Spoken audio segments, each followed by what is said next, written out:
Lower the blast shields. It's getting dangerous out there. Blast shields lowering. Full perimeter security enabled. Robot sensors on. Laser cannons armed.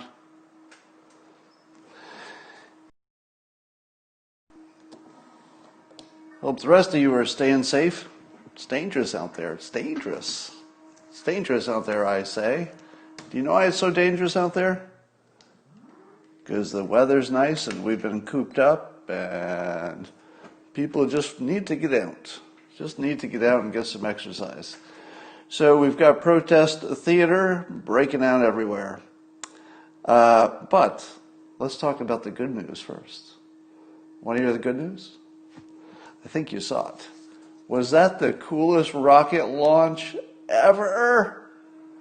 I swear I've never needed a rocket launch as much as I needed that rocket launch. That was the rocket launch of all rocket launches. If you watched it live, I'm not sure if it has the same impact if you watch it on delayed. But knowing that so many people were watching it with sort of the hopes of the nation, I would say, if not the world, mostly the nation. But it was sort of like the hopes of the nation were, focused on that moment. And didn't you feel like we just needed to do something right? We meaning people in the United States. You and I didn't have anything to do with it. You and I don't get any credit at all. But don't you like that some large entities, in this case SpaceX and NASA, and our government, don't you like that these large entities, which are American entities, did something that was so right, just so right? It was beyond technology. It actually achieved, I think, art. Now, I would say that about a lot of Apple products. You could say that Apple products were, technology and they were tools, but they were also art. Steve Jobs made it so. And I think Elon Musk is certainly operating at that same level, where I don't think he's happy with technology. I don't think he's happy making a product. It feels like he's making art. And here's the fun thing. Obviously, the United States has to get pretty serious about space, both government-wise and private-wise, private company-wise, because there's so much national defense, purposes up there. But also, apparently there's just enormous wealth to be mined by whoever can get up there economically. And if Elon Musk is the first one to be able to mine space or actually colonize space or become the primary transportation in space, do you know how rich he's going to be? Let me put it in these terms. It is not impossible that someday Elon Musk will, wait for it, own a planet. Because what are the rules about who owns a planet? If you had a private company that was the first one to get to a planet, do you get to keep it? Does anybody know what the rules are for that? If Elon Musk, let's say Elon Musk is 90 years old and going strong because he's using the blood of young children or something, so he's staying young, but he's 90 years old, and by now he's probably a trillionaire just by the normal compounding of money and his investments. But by the age of 90, he's created such an efficient private enterprise in space that he could actually send a rocket out with enough technology on it to colonize a planet even without people on it. So perhaps we could operate things from a distance. We could send some robots by by rocket. The robots could build some kind of a structure, and they can do some geoshaping and turn the planet into a proper little planet that humans can someday operate. I think, honest to God, I think Elon Musk is going to be the first human to own his own planet. He might not ever be physically on that planet because of the distance, but I think he's going to own a planet someday. Yeah, I don't think you can own the moon. I don't know what the law is on that, but I don't think you can own it. Anyway, so that was inspiring. The funniest thing that happened at the riots today, and there are quite a few candidates for the funniest thing that happened, is did you see Alex Jones?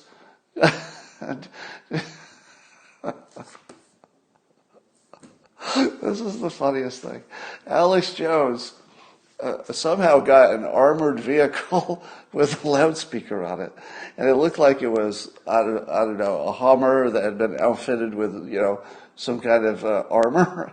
So Alex Jones drives like into the middle of the protests, and I'm not sure which city it was. Not that it mattered, because all the cities, the protests are looking pretty similar. But he drives into the middle of it, and he's sort of trapped in traffic with everybody else. And he's on his loudspeaker saying, "People, we're all in it together. We're all on the same side." And the Antifa and the other protesters are just destroying his armored vehicle. They're like, they're throwing bricks at it. They're breaking the windows. And he's just like, we're all on the same side. And I got to tell you, if you can say what you want about Alex Jones, I will welcome you to your own, individual opinion on InfoWars and Alex Jones. I know he's polarizing, but there's one thing you can't take away from him. The man knows how to do marketing. That was the most clever, ballsy marketing I've ever seen. Because you're all going to go look for that video now. It was freaking hilarious. People, we're all in it together. And they're just attacking him. They're ripping up his armored vehicle. Alex Jones for the win on marketing. Oh, that was the funniest thing today. But it wasn't the only funny thing. So, have you seen the video of Batman? There's a video I just saw. It'll probably be going around later tonight. Of somebody dressed in a Batman costume. And the cameraman just sort of follows Batman through the crowd. And all he doesn't do anything except walk through the crowd and act like he's actually Batman. And everybody stops. They're like, okay, I guess Batman's here now.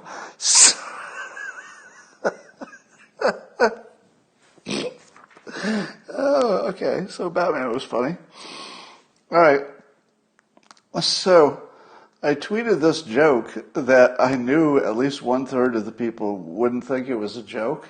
So now I've got, Nicholas Fuentes and the Groypers are tweeting at me. But I think Nicholas Fuentes, I think he's smart enough to know it was a joke. I'm not sure that the other people have quite caught on yet that it was a joke. But here was my tweet. I said, watching Antifa fuck up the Black Lives movement, the Black Lives Matter protests, makes me think Black Lives Matter has a point about white people. Now, if you can't tell that's a joke, what the hell is wrong with you? I mean, really?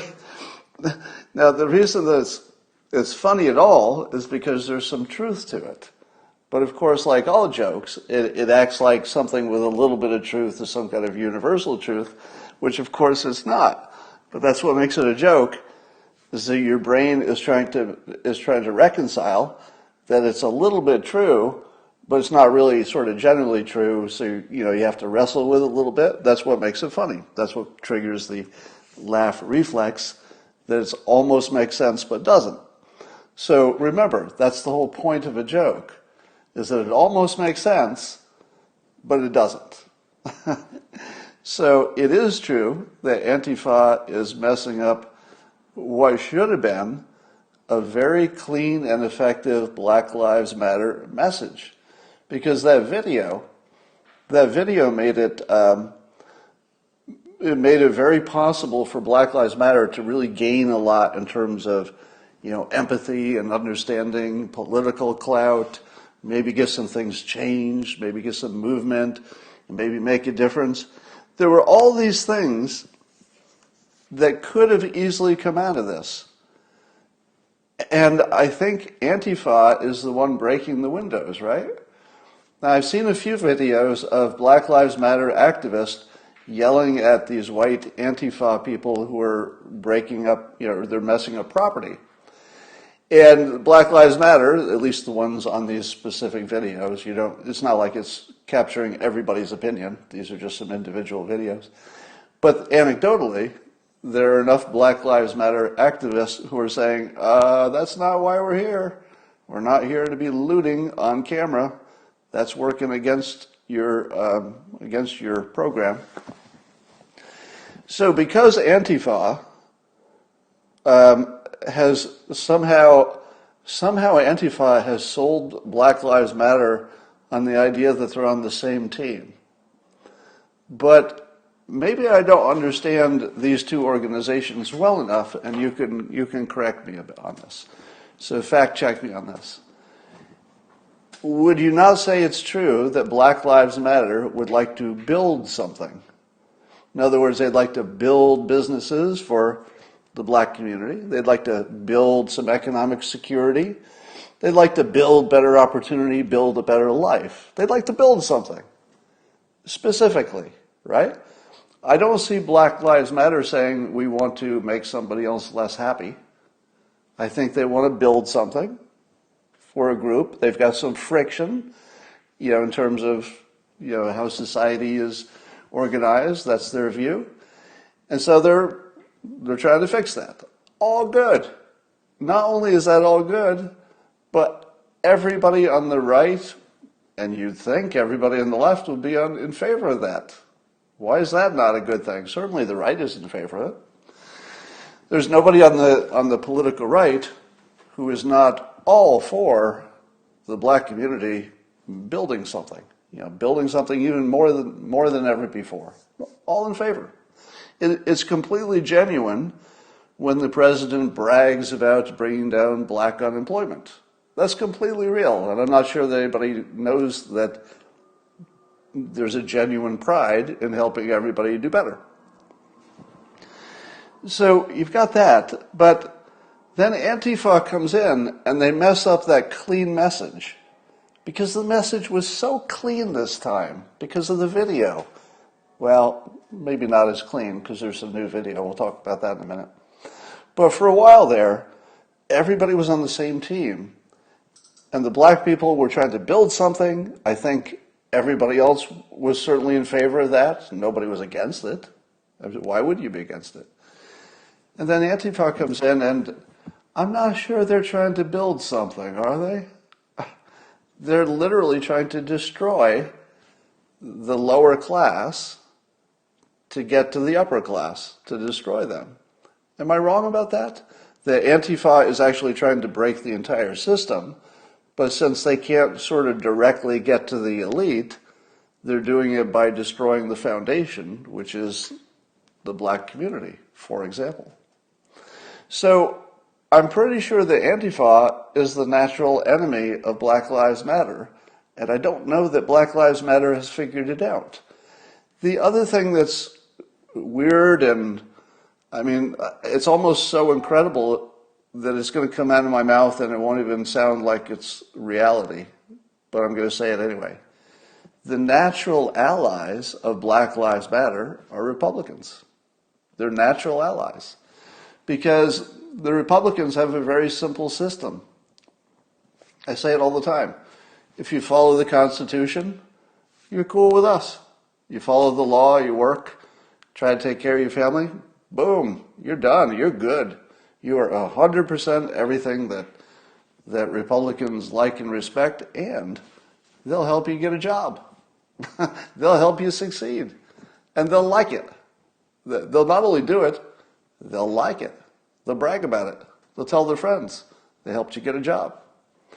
So I think there may be some turning point happening, because I think Black Lives Matter is looking at the people they thought were their allies, but where the black community is trying to build something, these supposed allies in Antifa are literally trying to destroy those very things, the exact things that other people want to build, because that's how they get the whole system to crumble.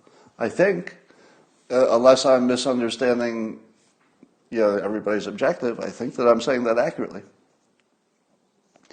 So there may be this weird turning point where here's what it would take. If President Trump said tomorrow, look, you tell me what needs to be done, give me some ideas about this, police killing people situation. Just give me some ideas. And then see what the federal government could do. Maybe nothing, maybe something. So if the president just said, let me see how I can wade in to be helpful, but you have to be specific. Tell me what I can do. Is it funding more police body cams? Because maybe I could do that, right? So the president has this gigantic opening to be the adult in the room and the one who says, there's only one person listening to Black Lives Matter right now, and it's me. And here's what I can do for you. Is anybody else offering? Because, the black community is saying as clearly as possible, you can even hear it from Charlemagne the God, saying it as clearly as possible that they're going to go where the deal is best. I mean, they basically have declared free agency. They've declared free agency. They've actually said, we would be willing to trade parties if you could make us an offer that sounds good. And I would think that the president could do exactly that. He could make an offer that sounds good.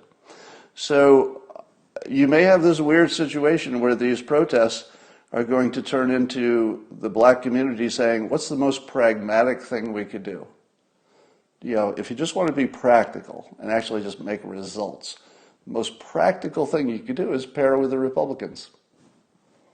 That's it. Pair with the Republicans. The Democratic Party, in terms of being sort of a victim party, is no longer, I don't think it's an optimum place for the black voters, because if victim class is what the Democrats are all about, the trouble is that they have two categories ahead of you if you're black, because there are more women than there are black people, just in general, demographically. So because women are also sort of a victim class, they're always going to be a little bit ahead of any other class, just because it's the greatest number of people. And then behind them, it seems like, just because the trend of politics, etc., it seems like the Hispanic vote is more important to the Democrats for the future anyway than the black vote. So if you're a black Democrat, your rank just got knocked down to third place. If you join the Republicans, it's a 60 million tie for first place, because the Republican point of view is American, yes, it's a tie. It's a tie. You and I are exactly equal. So that's sort of the Republican point of view. It's a lot easier to play by the rules on the right, and the people would be more helpful, I think, as opposed to trying to destroy your black-owned business with a Molotov cocktail, which I would call not helpful. Maybe there will be a realization to that. Yeah. So, what else we got going on here? I told you that we would eventually see that missing video of George Floyd's tragic ending few minutes. Because remember, we had a video early on in the arrest sequence, and we had a video of his final minutes, but that whole thing in between was missing. And what did I tell you? I told you that somebody didn't want you to see it. And now we've seen some of it. But I think there's still some missing. So the part we've seen is a little bit too cleverly ambiguous. So let me say this. You know that video lies, right? If you just edit out a little bit of video, you can completely reverse what is seen. We saw it with the Covington kids situation. You've seen it with enough situations. You know that as a general truth, if video is edited even a little bit, it can completely reverse what you saw. We have not yet seen the full video of the stop from beginning through death. There's still a piece missing. And here's what's really sketchy about the piece we're seeing. It seems to start when there's something happening inside the cop car, and you can see cops from both sides, and based on their feet, you can see that there's something like a struggle going on inside the back seat of the cop car. And that it looks like that must be some kind of a physical struggle with George Floyd. And then you see them exit around the corner, and then they end up by the bumper, but you're looking from the other view, so you can just tell that that's where they are, but you can't see much happening. So here's what's still missing. What happened just before the altercation in the cop car? Why is it that we would see this video that starts exactly when it's ambiguous? Because what the tweet that I saw was somebody who imagined that it was a video, and I say imagined because you can't tell.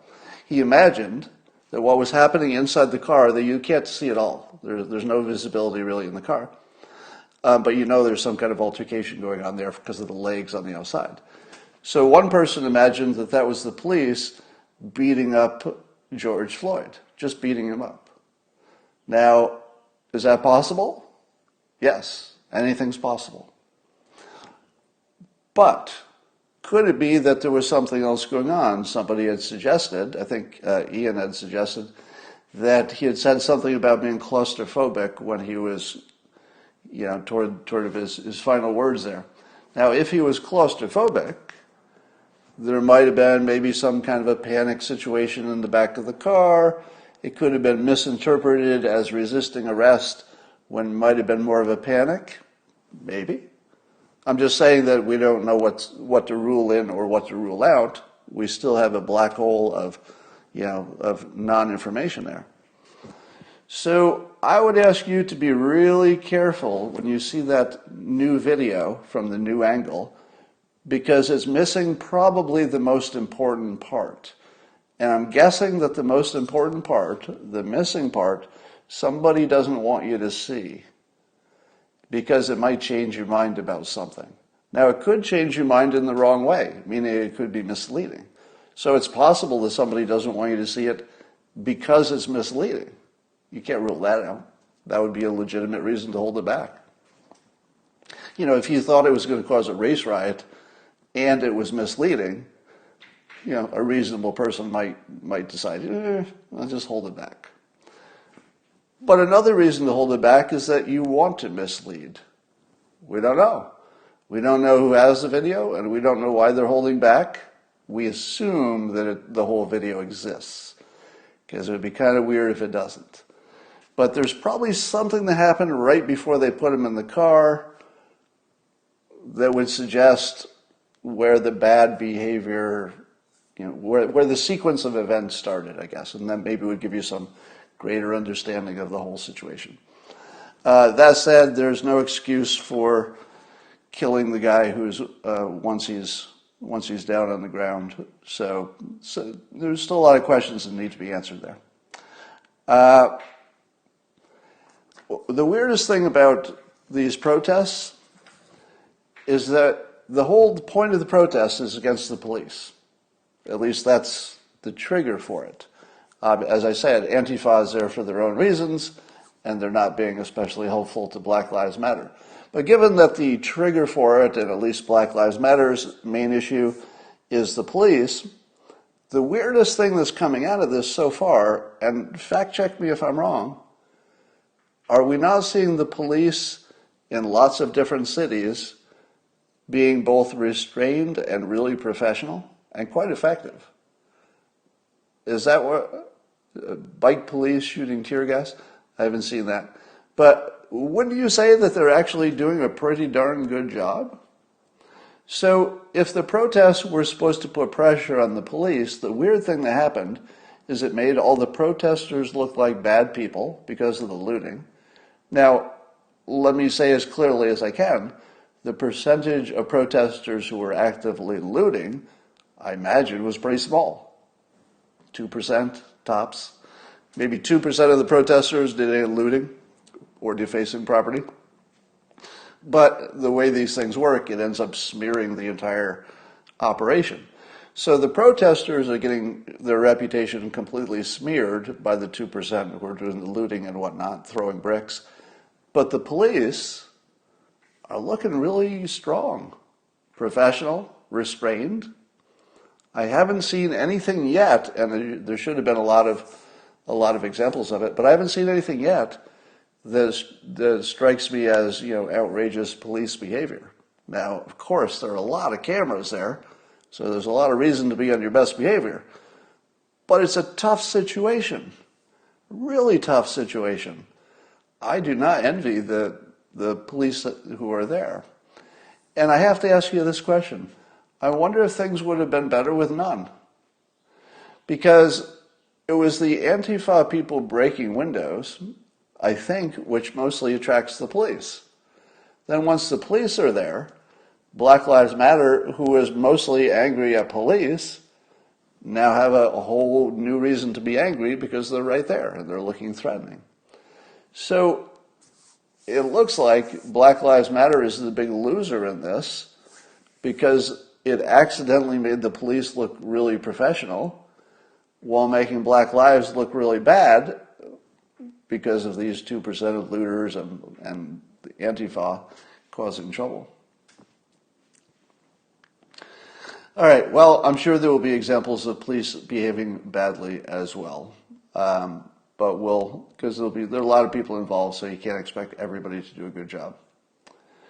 Somebody says another umbrella agent was spotted at the White House protests.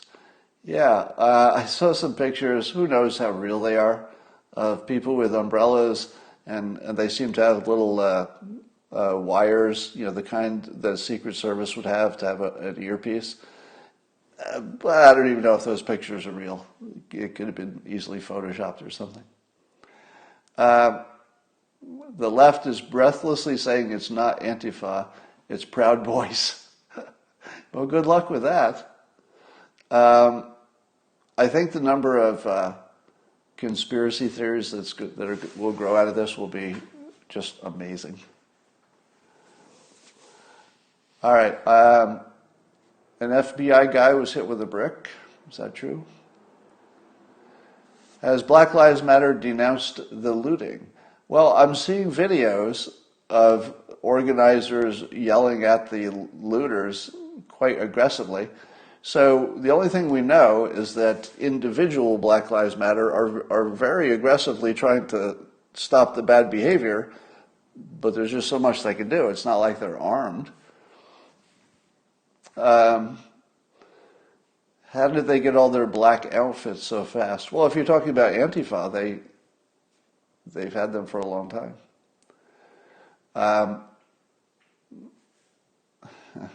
CNN says they don't know who the bad protesters are. There are definitely some people there who are there to cause trouble, and they came in from other places. So I don't know how we'll find all those people who came in from other places, but so Kamala was at the White House protest today.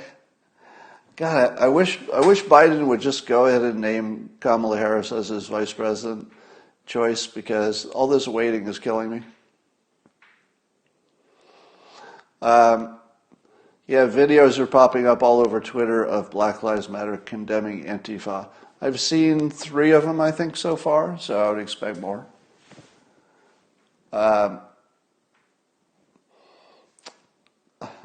Somebody says, look up a Michael Malice tweet. I got to tell you, if you're not watching Michael Malice's Twitter feed this week, you're really missing a show. You know, every now and then, have you noticed there'll be people who are good at tweeting, but they'll just have like a world-class Grammy-winning week. I think Michael Malice is having one of those Grammy-winning, tweeting weeks. He had me in stitches with a few tweets already this week. Oh, yes. So I forgot to mention, there was that big Lancet article saying that there had been a study showing that hydroxychloroquine was dangerous and it killed more people than it saved. And then the World Health Organization, the very dependable World Health Organization, decided to, stop all the trials everywhere in the world of hydroxychloroquine. Now, it turns out that the Lancet article looks like it's being essentially debunked by Lancet itself. They found a bunch of problems after the fact. So even Lancet is recanting, basically, and saying there's not enough information to make a determination. So in other words, the study doesn't tell you anything. And now Lancet is saying that. But more interestingly, I just read it, I tweeted this, you should read about how this study was put together. If you think the Steele dossier was a bunch of bullshit, you got to read how this Lancet, it wasn't, Lancet just was the article was in the Lancet, so it wasn't Lancet's fault. But apparently all the data came from basically one company that purported that it got the data from all the different hospitals. But everybody smart who knew enough about the situation looked at what they had and said, I don't think you really could do that. Like it seemed impossible that they would have the data they said they had. And then you dig a little deeper, and it's a company of 5 people. And you dig a little deeper, but it's really just one guy. And you dig a little deeper, and it's one guy that didn't exist before February. It's basically the entity that came up with the study used a source of data, the source of which is about as credible as a Nigerian prince asking you for money to help him get his fortune out of the banker's hands.